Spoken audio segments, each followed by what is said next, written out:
the greats at covering the sport of college football. Chris Lowe of ESPN joins us now on the Stanley Fencing and Gates Hotline. Chris, thank you for the time as always. ESPN with its 2023 power rankings as we're getting close to the start of the season, 9 days from week 0. Tennessee comes in at number 11. I believe you did the write-up looking at the best case, worst case for Tennessee this season, and I agreed exactly with where you had it, making the college football playoff for best case and the floor in the regular season, I believe, being 8-4.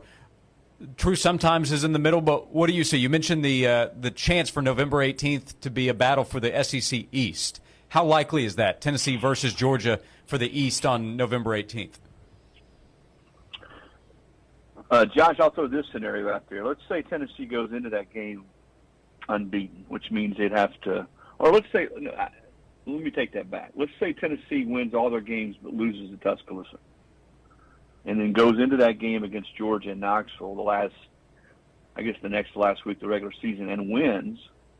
Well, then Tennessee's almost certainly going to be playing in the championship game at that point as the winner of the East, because they'd have, the head-to-head win over Georgia, even though they would have lost to Alabama. So then you're one game away in the SEC championship game, presumably playing Alabama or LSU from being in the playoffs. So that's sort of, as I sorted through all that, that's one scenario that went through my head. Because I don't think that Tennessee necessarily has to be unbeaten to get to the SEC championship game. That's one scenario, because they have a tough schedule. They got to play Alabama. They got to play at Florida. I think Texas A&M is going to be really good. They play them in Knoxville. I think Mississippi State's a team that is being slept on. But if they were to get through that schedule and lose, or let's say, Florida would be a different deal, because Florida potentially would be in their same division. I don't think Florida's going to have a good enough record, but the probably most likely scenario would be to lose to Alabama and then beat Georgia, and they'd be the East champion. As far as the other end of the spectrum, as I mentioned, if they don't play well against Florida down there and lose, and Tennessee traditionally has not played well at Florida, but I don't think this is a very good Florida team either. And then you got to play at Alabama. You got Georgia coming to your place. I mentioned State and Texas A&M. I think Kentucky will be one of the more improved teams in the conference. You play at Kentucky. So there's always, in an SEC schedule, there's those games that can jump up and bite you. If you don't play well early and you get out of September and you've lost, or you go to that Alabama game, let's say, and you lost a game or two, then it can start to pile up on you. But no, Tennessee to me is solidly a top 10, top 15 team going into the season. I think with what they've got coming back, and Josh's offense has proven that they're going to score points and move the football against everybody. And if you're going to beat Tennessee, you better be able to score some points. Chris Lowe is with us from ESPN.com covering college football. Is there an aspect besides Joe Milton? We know he's QB1. We'll find out what he is able to do on the field this fall. Is there another aspect to Tennessee's football team that you are confident in going in this, either whether it's a position group or a part of what the team is going to try to be this fall, that you're confident in Tennessee will get this out of this particular area when they kick off in a couple weeks? I would say running the football and their stable of running backs. That they, again, probably the biggest misconception about Josh Heupel's offenses is they're a throw first or spread you out, spread offense. Well, no, I mean, you look at the numbers and they run the football, and they commit to running the football. And I like their stable of backs. Now, they've got to get healthy in the offensive line. I don't know how long they're going to be without Cooper Mays. I don't think he'll probably play in the opener. I think the goal would be to get him back for that Florida game the third week. So they got to get healthy and get that right combination. But I think running the football and not putting as much pressure on Joe Milton, that he's got to be the guy every game that has to go out and win the games. And Joe will be a part of that running game. Certainly in the red zone, in short yardage situations. He's a big, strong kid, and I think he's a guy that when it's third and short, and you're a defense, you've got to be able to account for him. Because he's a physical player. He's big, and you're a safety on the perimeter, on the boundary, and he's coming at you. I don't know how many of those guys want to put their head down and take him on. He's that type of player. But I think to me, though, when you look at Tennessee, and I know all of us, and I'm included, always talk offense when it comes to Tennessee because that's where they've been so prolific. to me, it's a combination of Joe and that offensive line. I think Joe will be good if that offensive line can protect him. And if they can indeed run the football the way I think they will be able to and take some of the pressure off him. But if he's having to throw it a bunch of times a game and the protection is not real good, remember you take Darnell Wright out of the equation, that's a big loss. And they're not able to protect him, then all of a sudden it gets a little bit dicier offensively. I do think they'll be better on defense. I think, and I've said this multiple times, and when I've had conversations with Josh Heupel, he's confirmed it, that they'll play more people on defense. They'll have more depth, probably more athletic across the board. And when they get into the third and fourth quarters, you're not going to have as many guys who played so many snaps, and you're probably going to be fresher and more equipped to make the big plays on third down when you need to make them. Chris Lowe, ESPN, what part of this football team are you the most confident in will be better than they were last year? I mean, there were some weaknesses with this team last year, still able to win 11 games. Do you feel confident in one area this year that will be improved from last year's team? Yeah, linebacker. I think he'll be better at linebacker. Swain, I think they got more talent, more athleticism. Just going to be better there, period.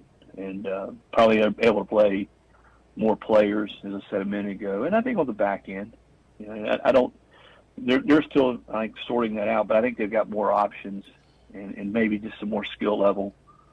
And I think probably when you look at Tennessee defensively last year, they get a little bit of a bad rap.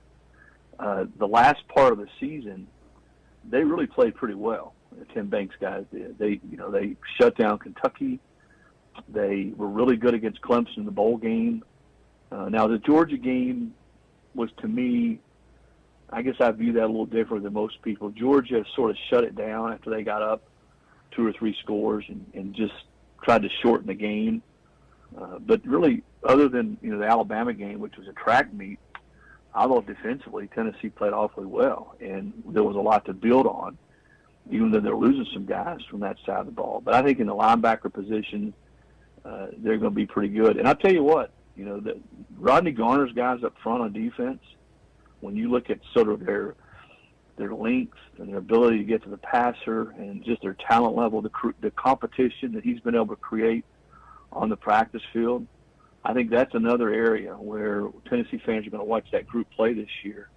And I'm not saying they're going to be the 98 defense or that type of thing, but I think you're going to see a front seven, the guys up front and the linebacker position, that looks a lot closer to being an elite level type defense in the SEC than Tennessee has in a while. Chris Lowe, ESPN, also host of The Nation on Sunday evenings right here on the Sports Animal. This past Sunday, you talked to Josh Heupel and talked to Peyton Manning. What stood out talking to Peyton, who we now know is going to help lead a class for Tennessee this upcoming fall, but talking to him about Tennessee's offense, what stood out talking to Peyton this past week? Well, I think one of the things Peyton said is Peyton has spent some time, on a couple of different occasions this offseason with Joe Milton at the passing academy that Peyton and his dad and Eli and Cooper do every year. And then he was up here a few weeks ago, brought his son Marshall, and they were there in the complex throwing and talking to the quarterbacks, and he had a chance to throw some and talk to Joe. And he said he felt like that Joe's ability to be effective in the intermediate game and the touch passes, the layup type throws, we say layup type throws, that sometimes we all take for granted. He said, I think he'll be better in those areas, and you'll see that translate to the field. And he's just more confident in those areas. He's worked in those areas. And just being around him and throwing with him, Peyton said that was pretty obvious. The other thing Peyton said that stood out, and he had mentioned this before, but in talking to him Sunday, that just being there on campus and talking to the players and being in the complex, being around the community, that for the first time in a long time, he sort of feels like he did when he was there as a player, from 94 to 97, just the energy and the momentum, the anticipation, and not just from the fans and the community, but they're inside the building. He said that's the way it should feel at Tennessee every year when you go into a season. there should be that expectation and that energy that you're going to win every game and you're going to be a nationally elite team. And he said that's the way he felt all 4 years when he was at Tennessee. And he has that same vibe now when he spends time with the coaches and the players and the community at the complex. I think those are the two things that stood out most in talking to Peyton on Sunday. Another thing that stood out to me, Chris, is when Peyton was asked about the offense. There's been so much talk about this offense, whether it's gimmicky or simple, or it's different than what we see on Saturdays normally, but it's successful. It was the number one offense in the country last year. Peyton's answer to that question about the offense, I thought was great too. Yeah, I asked him, and I think I was the one that said, some people have referred Peyton to this offense as gimmicky, others dynamic, explosive, hard to defend, a system-type offense. I mean, it's all over the gamut, as you know, as you've heard. Mm-hmm. And Peyton just said, look, to me it's effective. It works. And Josh knows what he wants. He knows the kind of players he wants. He goes out and gets those players, be it in the portal, be it in recruiting, plugs those guys in. They have success, and they build off of it. And I think when you look at this is year 300, Josh, that's exactly what they've done. He had Hendon sort of running that offense, but Joe there each of the last 2 years learning, and they're in practice every day. And now it's Joe's turn to show what he can do in it. But I think we get into recruiting a little bit when we start talking about what the offense is or isn't.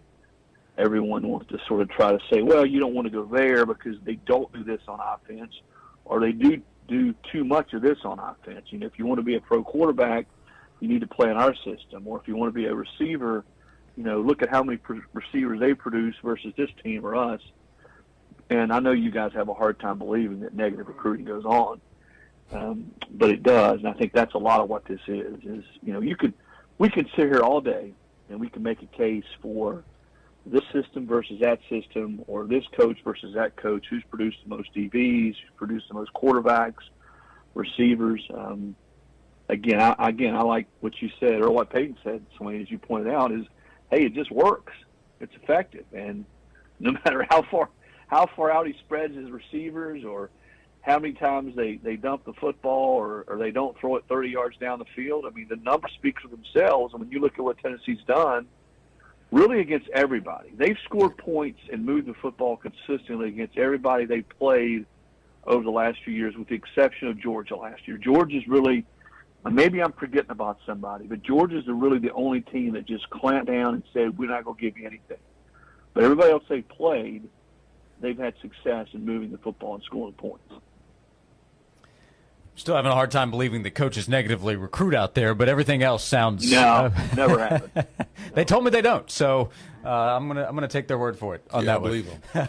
Chris Lowe, ESPN.com. When do we get Swain's first Nation appearance? Is that this week? When's that happening? It'll debut this week. You get Austin Price and Jason Swain, the dynamic duo. Uh-oh. I'll be traveling. I'll be out in Texas for the week, so you get the first team this Sunday, Swain and Price. And then I think my first show with the great Jason Swain will be next Sunday, the Sunday before Tennessee's opener. So we're looking forward to the rotation this year. It's always good to bring in, it's sort of like, think back to the Miami Heat. When Miami Heat was a really good basketball team and had a lot of great players, and then all of a sudden they add LeBron. That's sort of the way I look at it with Swain. We're adding LeBron James to an already pretty stacked, pretty solid lineup. Well, I mean, our hairline's the same, and our game is the same. So that's a really good example. But you're not going to do your own sort of press conference on ESPN where you talk about you're going to take your talents to. In this case, it wouldn't be South Beach, Miami. It would be Texas Roadhouse. You're not going to do a press conference like that, are you? No, but I am going to bring some baby powder and toss it in the air right before the start of the show.